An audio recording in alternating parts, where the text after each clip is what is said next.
काय म्हणता मग मित्रांनो, आता आलेल्या वारातून तर तुम्ही पाहू शकता. तर आपण आता घरात जाऊन पाहू.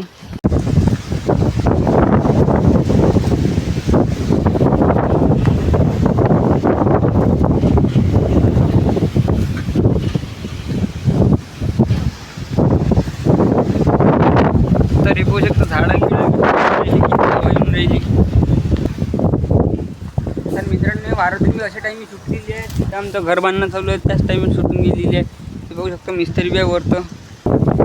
पाणी तर काही येऊन नाही राहिलं, पण हवा धुमल शिवून राहिली. आणि ढगं जेवढे आलते पाण्यासाठी ते बी उडे आले, म्हणजे हवेनं पुरे उडून गेले, तिकडं चालले गेले. पाणी म्हणजे जास्त हवा शिवून राहिली. 1-1.5 घंट्यानंतर हवा चालली गेली आणि तुमचा बोट मस्त घरावर येऊन बसला. आपल्या इथे जी मिस्त्री होती मग त्यांनी मस्त चाय मांडला, मस्त त्यांना चाय नेऊन दिला. तर आपण आता भंगार जमा केलेले होतो, त्याचे आता विकायला आपण. सगळ्यात पहिले अंधाऱ्या घरातला लाईट लावून देऊ. आपण आलो आता अंधाऱ्या घरात. याच्यातलं काढू आता आपण भंगार.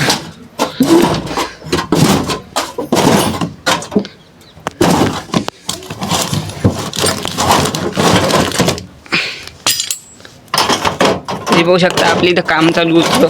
एवढ्या साऱ्या बारीक चुरीक सलाका निघाल्या होत्या. तर हे पाहू शकता जॉब आहे.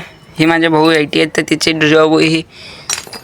हे आता कोणत्या कामाची नाही, एवढं सामान आहे भंगारात. आता आपण चुंगलीत आता चाललो आपण भंगारवाल्या कशी विकायले. मग मस्त गाडी पासून गाडीला लावली चाबी, मस्त थैली घेतली भंगारची, काऊन की तिथं पन्नी फाटली होती. भंगारच्या दुकानात आलो, मस्त 4 किलो वजन भरलं त्याचं, 100 रुपयात खपून गेलं मस्त. मग घरी आलो रात्रीच्या टायमावर, मस्त फटाके फुटून राहिली होती. त्या दोघांची आजी आप्पाची ॲनिव्हर्सरी होती म्हणून ते फटाके फुटून राहिली होती. पाहून घ्या आता तुम्ही.